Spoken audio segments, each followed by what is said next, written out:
Hi, I'm Eric Mieni. Thanks for watching Breaking New Ground, where we look at housing and how it affects you. So far, the show has covered some remarkable stories of people who've changed their lives for the better using the housing support given by the government.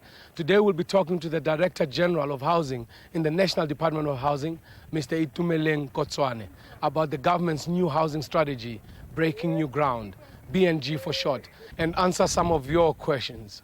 But first, let's recap and look at what that strategy is responding to.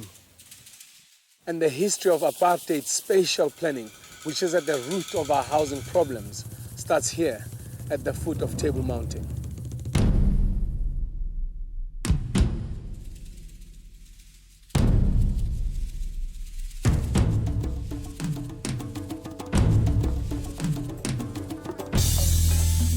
It was about separation and segregating. Big roads separating people so that you don't have communication, cordoned off possible areas. It's not like a military thing if you just look at the way things are laid out. And if you look at Kalich and places like this, I mean, you literally can put a cordon sanitaire around it. This place, it was my room. In the winter time, it's cold, but in the summer, it's very hot. The time I come here, I bought this plot with 800 rand, and I've got a beautiful house now. It's not that for me and my daughter. I just helping the other people, like the community, the mothers, they just bring the daughter every day. I just help them. More than 100 years ago, Johannesburg was a small but thriving town built on the gold that was discovered here in 1886. Today, it is the center of South Africa's economy, producing more than 15% of the country's wealth. This is quite significant. The reasons for the urbanizing trend over the whole world, there are a number of them, but basically it looks as if our rural economies are collapsing on a large scale in many different parts of the world, particularly in Asia and Africa, and that's driving quite an enormous dislocation of people off the land and toward the cities. After I graduated from varsity, I managed to get myself a job at a production company as a DOP, Director of Photography, which enabled me to at least fulfill a dream, which is my mom's dream to have a house, which is also my dream to have a home. With that, I managed to buy a house. And because now the house is very far out of town, I couldn't live with her. So I had to find myself some other means of accommodation. It turned out that there was development out here in Newtown, and that's where I stay right now. It's a rental property. It's not for buy, but it's perfect accommodation. In a nutshell, most townships were built far away from where people worked, forcing them to travel long distances. One of the solutions, according to our government, is building integrated human settlements, places where you can live, that are close to where you work, with easy access to community facilities like clinics, schools, and parks. The planning that went into creating what you see now in Ketomena was very much looking at how best can we accommodate people in Ketomena to ensure that they are socially sustainable, but also look at the economic development. And a lot of infrastructure was put into place. Ziningi izinto engiyizuzile kakhulu. Singathunga nginesitifiketi engasithola so kwenza amabhizinisi, ngangena kuma database, ngangena endaweni eziningi. Zuze nje into eziningi emaqondana nebhizinisi ngoba mafuna ukuvula ibhizinisi nje ngalivula noma yikephi la ngifisa khona.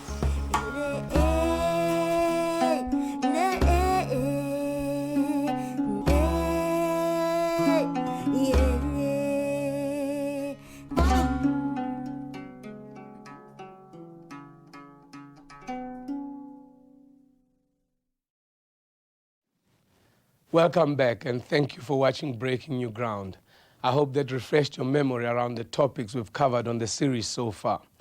With me today is the Director General of Housing in the National Department of Housing, Mr. Itumeleng Kotswane. Welcome to the show. Thank you very much. Thank you very much, Eric. Love the shoes, man.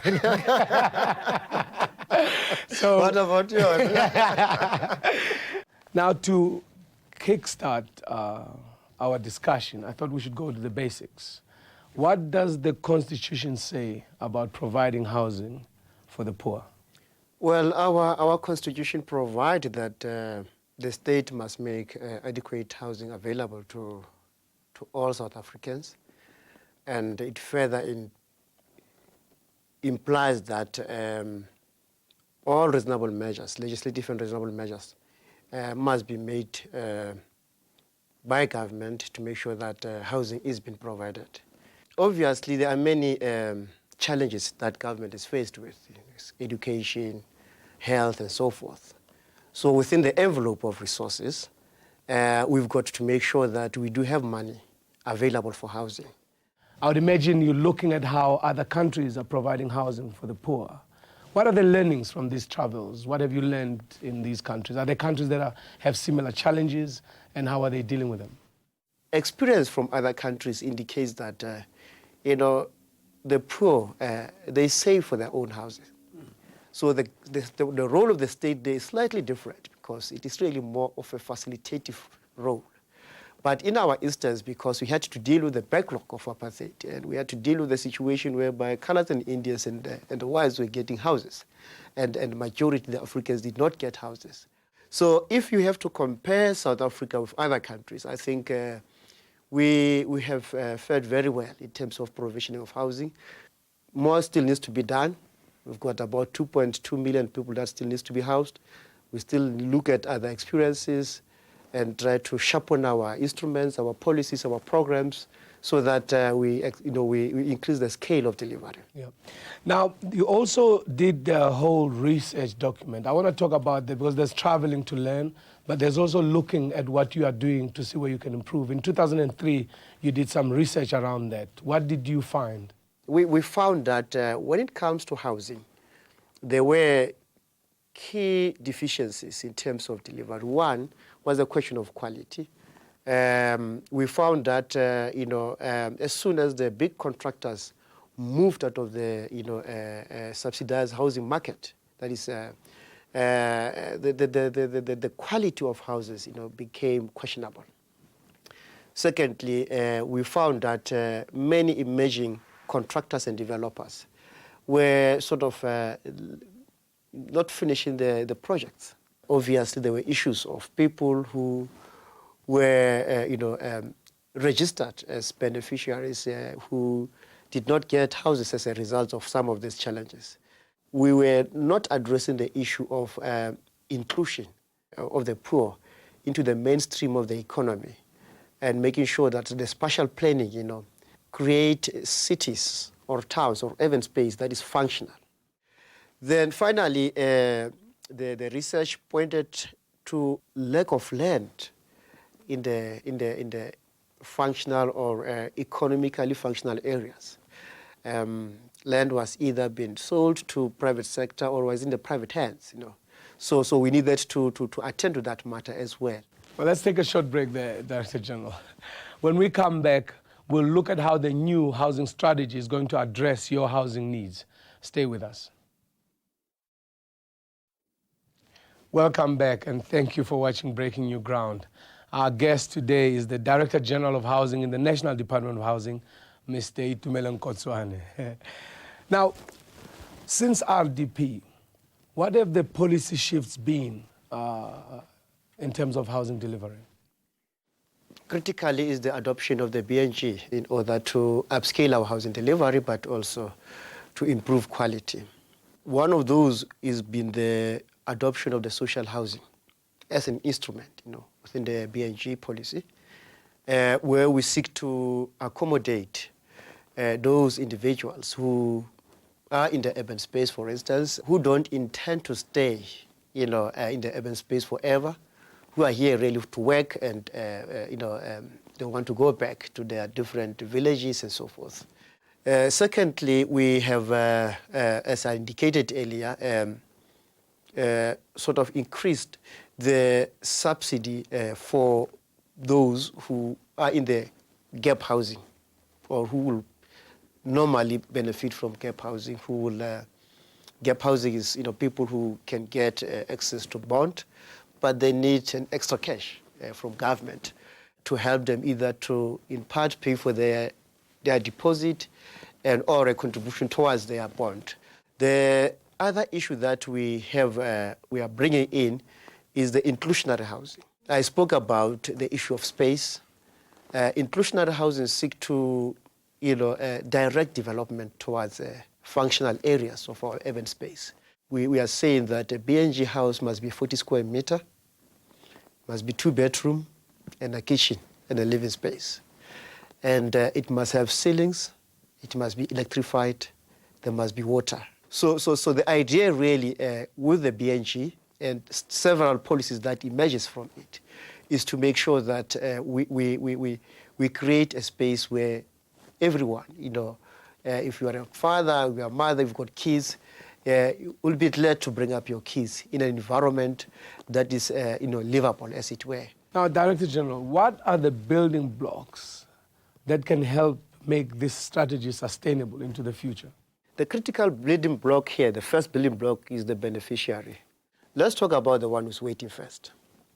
We would like to encourage them to obviously register with the municipalities where they live and make sure that from time to time they go back and check how far they are in the waiting list.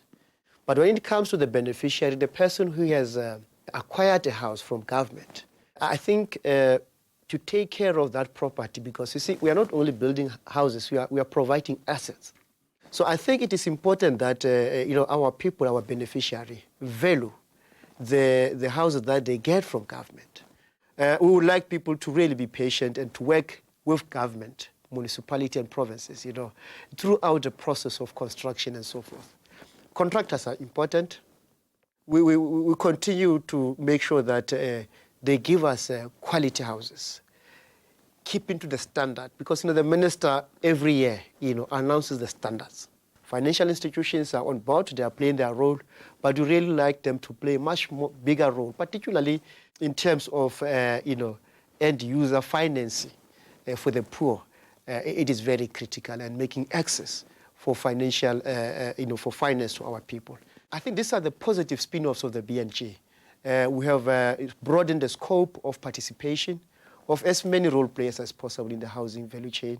And all what we could do with that is to increase the pace of delivery and improve quality on continuous basis. Yeah.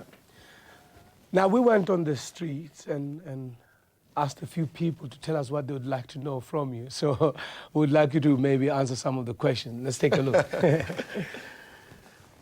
Ndinamhla Stofile. Ndina 33 years. Lana ndihleli lana ndifike ngo96. Ndikhalela ukuba nendlu. Indawo esihlala kuyo ukuthi imdaka ingcolile. Ingcolile nje kuhlala kunodoti ecakwendlu, yabo. Kuhlala kunodoti nje netoilet yethu ayisebenzi kahle. Sinukelwa ngudoti ungena endlini. Amanzi siyasokola ngamanzi nawo. I-electric asinayo. Basiparafini. So sicela izindlu nakhona kudala abantu bebhalisa, so thina sifumana ukuthi sibhaliswe, yabo. Side sifumana izindlu. Well, there are a number of issues she touches on, electricity, getting the housing on time. Well, Eric, I think she's probably in an informal settlement. And obviously the services, they are rudimentary. They are temporary services. Normally, if an area is sometimes not habitable, and you find people, squatting there and refusing to move, there is no way that government can put services or semi-permanent services.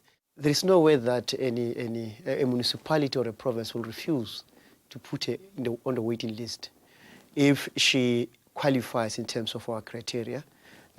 She must be a South African, she must have South African ID, she must be above 18 years old. Above 18, she must have dependents, and she doesn't have to be married, but she must really have those. She must be an indigent, unemployed, or any within a particular bracket that will, afforded the opportunity to have a house. She must just go to a municipal office or to provincial office here in Gauteng government. She will be put on the waiting list. Nozintombi Hlathi, hlala 7 number 18 Alexander. 9 years ngihlala la eMkhukhwini. 9 years ngihlala apha eMkhukhwini. Ngicela ubuza ukuthi izinto sasifumana nini nabudala sibhalisa umane besithembisa bade basinikizini. Kudala sibhalisa and then sihambe socheck lapho bathi masicheke khona. Sanikopana asiphume. BNG has helped us to come up with a speeding of housing delivery. So initially, or previously, you needed to be registered in the waiting list, and that before you could be confirmed as a potential beneficiary, we needed to make checks, whether you're a South African citizen, whether you are indigent in the true sense of the word. Since last year, we have amended our policy process, whereby we are saying to provinces and municipalities, you don't have to go through the process of checking those things, before you could build houses. But how much has that sped up the process? If you take into account the planning process of the raw land, we are talking about more or less 3 years. But obviously, there have been some portions of land across the country that have been identified, serviced, and so forth. It's not that much a raw land. So it could actually shorten the process, And I think provinces going forward are beginning to plan for the next 5 years and so forth. Nna ke Colin Morake, ke tswa ke le ko Meadowlands Zone 1. Ke tsile ko Meadowlands ko gae ka 1999. Ke grant ya RDP. So ke happy but ke na le problem ya ntlo. Ya lika re kenelwa ke metsi mo dintlong, then ra complaina ba re batlatla ha batla. That's why ke le ka change le bati. Nna ne ke ka mo botsa gore re itumeletse dintlo but dintlo tsena ha di tshwane. Why ba sa di aga ka go tshwana? Like that Yoronkop, mo Snake Park. Di divided. Rona ke hall fela ya divided. What has happened with our housing development program is that different contractors and developers will have different plans. One of the standards that we have set, the minister has said, is to say that a government subsidized house shall be 40 square meter. So everybody understands that it's 40 square meter, nothing less. That it will be partitioned. So there will be 2 bedrooms. That is standard. And it will have a toilet, it will have a small corner kitchen, and open space. In terms of our rectification program, which the MECs have approved last year, we are attending to houses that are defective. She spoke about the leak also. If that problem is as a result of construction work, then that will be corrected. But I'm not sure in terms of the partitioning, because one shall have to understand what were the other cost drivers on that in that area. Igama lami nguzodwa isibongo kaMasiko. Ukuthi i-question engambuza yona ne, because like now siyama families amaningi ne, and these bedrooms mancane still kunemikhukhu la. Most of us siyabantwana bala ekhaya kunezizukulu kwabona. So manje yiyo i-problem, because some of us bangena ema-backroomini, some baselele ngaphandle, uyabona, they are still abanandawo yokuhlala, uyabo. If ngakho lapha kwami ngizombuza, the thing, there's any other way angakhona provide the other families, because we are still fighting for these bedrooms. Uyabo, this is the main problem esinayo khona manje. I think Zoda's problem is a problem of migration. Could be one of the reasons, one of the challenges of our housing development program. But what I would suggest her to do is to make sure that they go to the municipal offices, they go to the provincial offices, and they put their names down. So if there are 3 families, it means they need 3 houses. So they must just register and be on the waiting list, which has gotten short. Well, it's not shorter, but the time of delivery has quickened. Okay, let's take the next question. Yeah, Masesi Wuntu. I live in Brixton in Josie, Newtown. I've been here for about 3 years now. Yeah, and because when we first got here, there was that whole thing that these places were going to be subsidized for young working people. Apparently, like they said that they were going to be subsidized for people under 3 or 4, I can't remember, 4 Ks. But then we've been here for a bit, and there's even families here that people, like family situations with kids and stuff that are here. And the question is, how long does one have to be here to actually, to own the place, Because we moved here on that whole thing that, it was going to be a possibility. So what is being done or what has to be done for that to happen? She's part of the social housing program. Social housing, by our definition, you get there as a form of a tenure, a rental tenure. And you pay rent as a resident in that property. I think that is very important. So you cannot buy. It's intended for people who are coming, for instance, who have just got a job, who wants to be closer who wants to be in the city, who can afford to pay rent. She must evaluate her situation clearly and decide whether she wants to be in the rental housing program, which is a social housing, or she wants to go into the BNG or the bonded housing. These are some of the options that are available in terms of our program. Okay, we'll take a break. When we come back, I have one question that for me is still sitting a little confused. So, but we'll look at that when we come back. Please stay with us. Welcome back, and thanks for watching Breaking New Ground. Dr. General Kotswana, government says we had the wrong policy, built houses that are not adequate in places where people shouldn't be. And then you come up with BNG, which builds good houses fast in the right places. What about those people that you build those houses in those places back then? Well, Eric, we have a program, we call it rectification program. Obviously, provinces are also putting money for redevelopment of all those areas. Now, in terms of this program, we are going to rebuild some of these houses, but obviously it should be for those who are still indigents. It is very critical because some guys' circumstances or some beneficiary circumstances might have changed, Maybe they're working now, they can actually improve their houses themselves. So for them, we'll encourage them to do that because it's very important. But as for those who are still within our band, subsidy band, provinces are implementing this rectification program. They are improving the housing, those houses, and they are also improving streets, infrastructure throughout. So I think we are attending to those matters as well. So people like Colleen can rest in peace.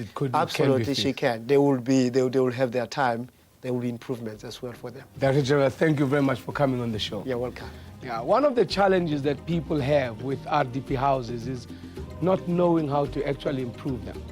Later on in the series, we are going to show you step by step how you can turn your RDP house into a beautiful home. Join us again next week.